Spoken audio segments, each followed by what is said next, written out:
Welcome to the Social University podcast. We are so glad you're joining us today because we want to help business owners, entrepreneurs, and people just like you who want to build their business online. Listen, if we can do it, you can do it. So let's go. Today we are going to talk about hashtags. I get questions about hashtags a lot because once upon a time, not so long ago, really and truly the only platform that used hashtags was Twitter. And then Instagram got on the bandwagon, and then Pinterest got on the bandwagon. And now lots of platforms encourage hashtag use. And I think it can be totally confusing. I think not everybody knows how many they need to use or which platforms call for them. So let's dig into it, shall we? And these are in no particular order. So let's just go ahead and get started. Okay, first on the list, LinkedIn. They recommend only 3 hashtags per post. And especially if you're writing longer form content, if you do not assign hashtags, they will assign them for you because they want your information to be found. You can search on LinkedIn whether you have hashtags or not. They will do keyword searches. So I don't know why they're so super keen on hashtags, but they seem to be. There's not really a limit. They do suggest 3. If you add 10, you will show up in the search for all 10, but LinkedIn says 3. You can follow hashtags on LinkedIn as well. So posts containing your chosen hashtags will automatically appear in your news feed. So if I wanted to stay up to date on social media news and I follow that hashtag, everything associated with that hashtag will automatically appear in my feed. It makes it a great listening tool so you can find out what's happening in your industry. Okay, second, Instagram. Okay.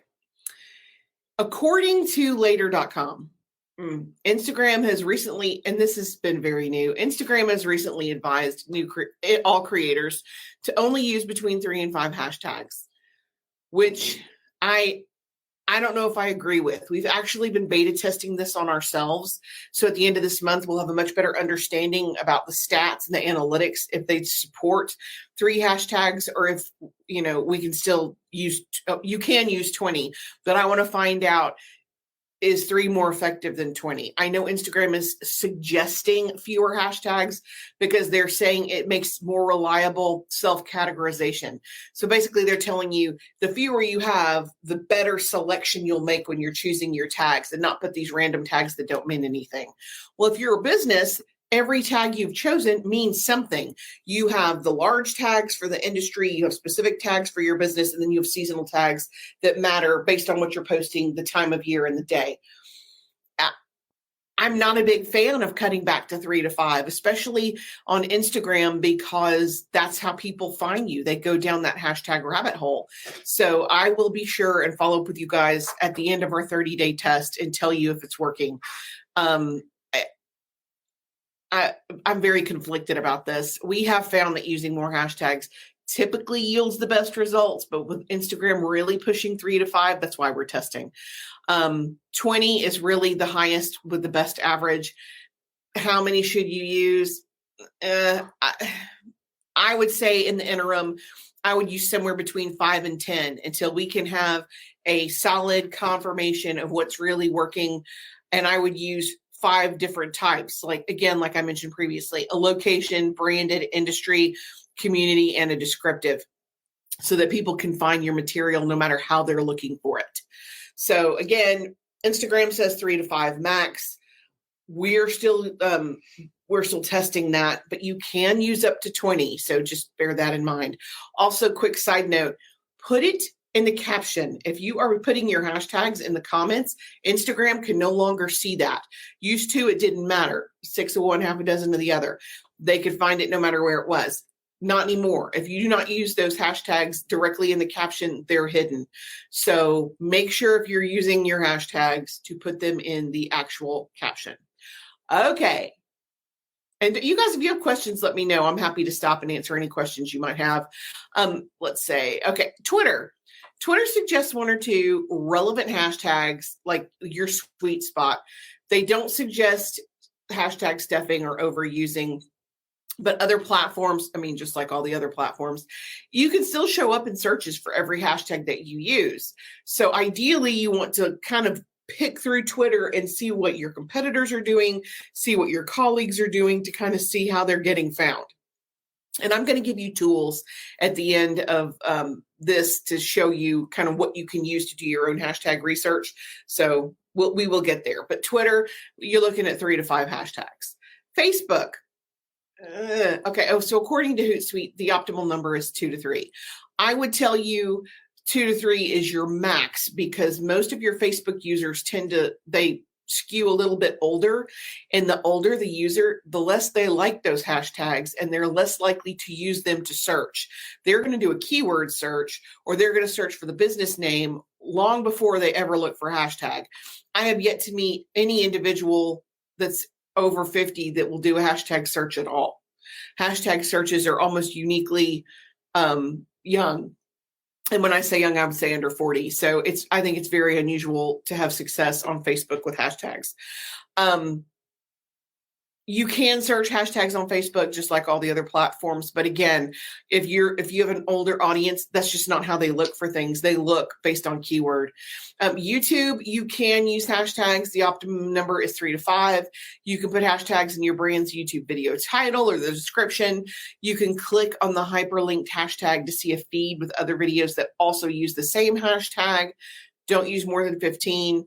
Really and truly, the tags on YouTube, it's not about the hashtag, it's about the tags in the description.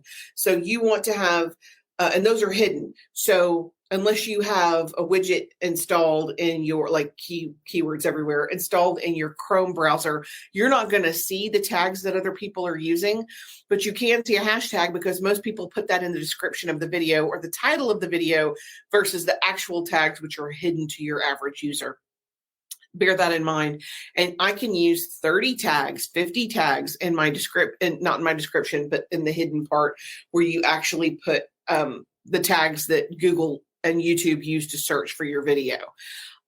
Again, I would say 3 to 5 is plenty for a YouTube video because, again, that's not how most people search on YouTube. They use keywords, and those keywords are going to show up whether the hashtag is there or not. Pinterest recommends using between 2 and 5, especially if you're pinning for business. Include Pinterest hashtags if you're writing a description or in a written description when you're repinning. Pinterest even offers hashtag suggestions. You can use up to 20. You can use more than 20. Don't use more than 20. I wouldn't use more than 10 on Pinterest. It's still a lot. Again, keywords are still effective on Pinterest. You don't have to use a hashtag, but you can follow hashtags. And of course, just like Instagram and Twitter, if you have something that's tagged specifically, every time somebody pulls it up, they will pull up your tag.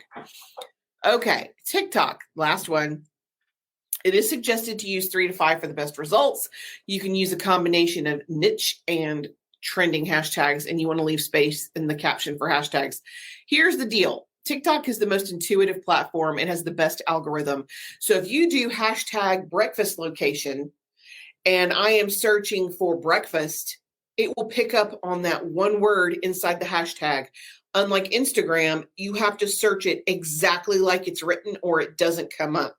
So when people use these random long hashtag can't believe it's Wednesday or hashtag get me to Friday, that make no sense at all. It's just not, it's not searchable unless somebody is searching exactly that right hashtag. But TikTok will pick out the word inside the hashtag. So if you are looking for breakfast recipes and you search for hashtag breakfast recipes, if I use the word recipe or breakfast in any of my tags, my stuff will come up. Very intuitive. Seriously, by far the best hashtag use, the best tag use, I think, of any of the social media platforms. Am I biased? Yeah, completely. But still, it's one of the most effective ways to use hashtags and tags. Okay, so now that you know kind of what you need to be using, let's talk about how you find out what the best ones are to use. So let's talk about resources. Of course, Twitter and Instagram are two of your best resources for those specific platforms. You want to find out if the hashtag you're going to use works on Instagram, go look for it on Instagram, look it up on Instagram and see how many thousand people. If it's only been used 20 times, that's probably not a great hashtag and not a lot of people are looking for it. If it's been used 20 million times, you're going to get lost in the shuffle. So you need a combination that has some that are large and some that are smaller and some that are branded. So if you go if you look for hashtag Karen Taradas, everything I'm tagged in will come up. Now, it doesn't matter to me how many tags, if it's 20 or if it's 2,000, because I know they're unique to me. It's unique to me. So those are branded. And then we have, of course, the larger hashtag social media manager. And then the smaller ones might be hashtag Facebook tricks or hashtag Instagram's the worst. You get the idea where it gets more specific when we talk about specific content.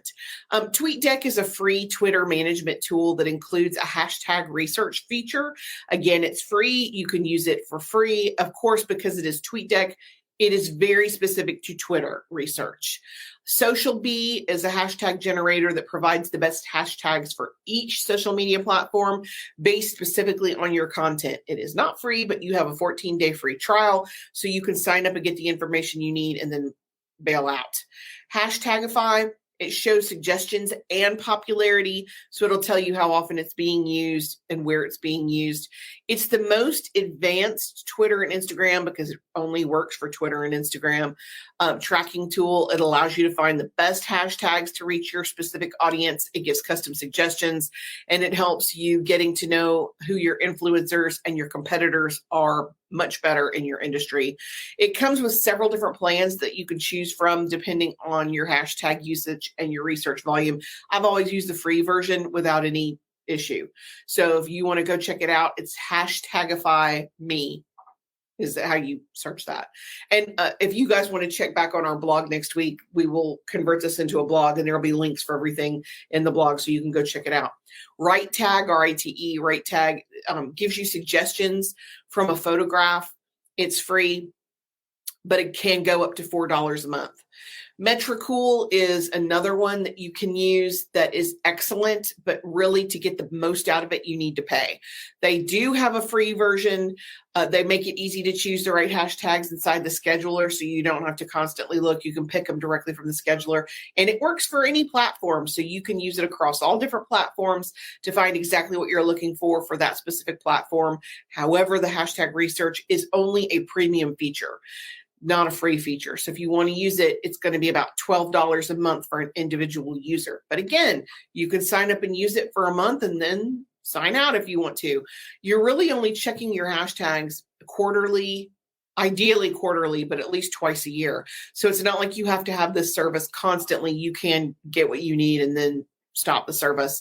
And of course, last but not least, ChatGPT can help you research the most popular hashtags by platform. You just have to ask it the right question.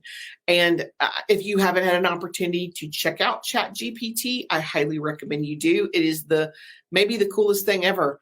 And it's about to revolutionize a lot of the way we do things online. And I still don't think a lot of people know that it exists. So that is it for me this week. If you guys have a specific topic or subject that you want more information about, please let us know. You can leave a comment or send a direct message. And of course, we're always happy to answer your questions.